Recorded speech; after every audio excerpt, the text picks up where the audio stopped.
Chicken shawarma rice. Luto tayo. Tara.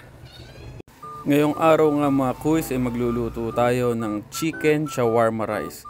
So ayan, so dito nga pala ang ginamit natin ay chicken breast. Diyan, nabili lang namin yan sa Save More. Tapos ang binili pala namin is yung buong breast, and then si mama na lang yung nag-fillet kasi mas mura siya. Ang chicken breast fillet kasi is nasa 200 pas ang kilo. Unlike sa yung buong breast na i-fillet nyo is nasa 168 pesos lang per kilo. So, ito ang una kong ginawa. Ayan, tinusok-tusok ko ng tinidor yung chicken breast para mamaya pag minarinate natin is pasok yung lasa sa loob, saka mas malambot din yung chicken natin. Ayan, syempre after nung isa, yung kabila naman, para pati yung kabila is mas maganda yung pagkakamarinate, pasok na pasok talaga sa laman mga kuys.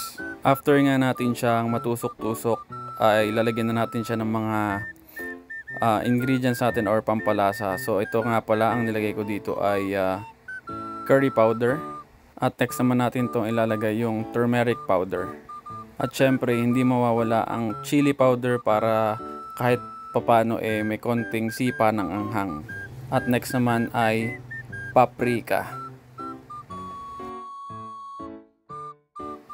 At ito ang hindi mawawala, syempre ang original flavor ng yogurt. And then itong salt and pepper to taste. At ang pinakalasa natin ilalagay is yung minced garlic. At syempre magugustuhan ng kamay dahil imemekos-mekos na natin yan mga kuys. Yan, imekos-mekos lang natin hanggang sa maanuhan yung buong chicken natin para pantay-pantay yung lasa ng chicken natin para pumasok din doon sa loob. Kaya natin binutas-butasan or tinusok-tusok yung chicken breast is para pumasok lahat ng nilagay natin na seasonings. Ayan, pag okay na yung paghalo-halo natin, imamarinate na natin ng at least 30 minutes or mas matagal pa, depende sa inyo. At ang next naman natin gagawin ay ang garlic sauce. So ayan, ang una ko nilagay ay original flavor ng yogurt. And then ang next natin ilalagay ay mayonnaise. Then lalagyan din natin yan ng minced garlic. At syempre salt and pepper to taste. And then konting chili powder para may kick ng anghang. And then ang pinakalas natin na ilalagay is lemon juice. And then imekos-mekos mo lang yan. Ayan, i-tornado mo hanggang sa maging ganito na siya.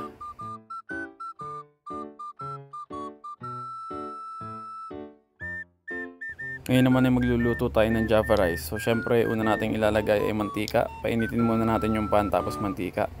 Pag mainit na yung mantika at yung pan, ilagay na natin ng bawang. And then haluin lang ng haluin hanggang sa maging golden brown. At pag golden brown na, okay na yung bawang natin, ilagay na natin yung ating bahaw or malamig na kanin. And then halu-haluin lang natin ng konti hanggang sa matusta. And then maglagay na tayo ng 170 asin. And then konting halu-halo lang. And then ilalagay na natin yung pampadilaw or pampa-orange kung ano mang kulay niyan. Ayan, turmeric powder lang na tinunaw sa tubig. Yan lang ilalagay natin sa kanin natin para java rice na siya. Ayan, after nyo mahalo-halo, ayan, magiging pantay na yung kulay niyan. And then okay na yan mga kuys. Okay, same pan tayo. Magpainit lang tayo ulit ng kawali. And then lagay tayong mantika. Dahil magpiprito na tayo ng minarinate nating chicken. Ayan, ilagay na natin yung minarinate natin na chicken. So ang gamit ko lang palang apoy dito ay medium to low heat para slow cook lang yung chicken, and then hindi rin siya ma-overcook kasi pag na-overcook ang chicken is tumitigas. So maganda yung saktong luto lang para tender pa din siya. After ilang minutes nga ay babalik rin na natin yan. Ayan, pag ganyan na yung kulay ng chicken natin, so okay na yan. Saktong-sakto lang yung mga ganyan luto para hindi siya ma-overcook. So ayan, naluto na yung chicken natin. Ayan, tingnan nyo naman, ganyan lang yung tamang luto para sa ating chicken shawarma, para malambot din siya. At malasa kasi tinusok-tusok natin yan mga kuys. So ano pa hinihintay natin? Tara, plating na tayo mga kuys. Ayan, ilagay na natin dito yung Java rice natin. And then yung chicken shawarma. Ayan, 3 pieces yung nilagay ko. Tapos yung gulay natin na pipino, sibuyas,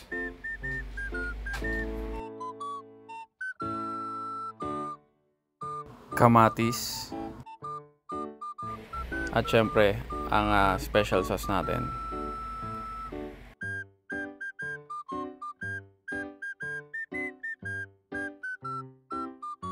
At ito na ang ating finished product, ang chicken shawarma rice.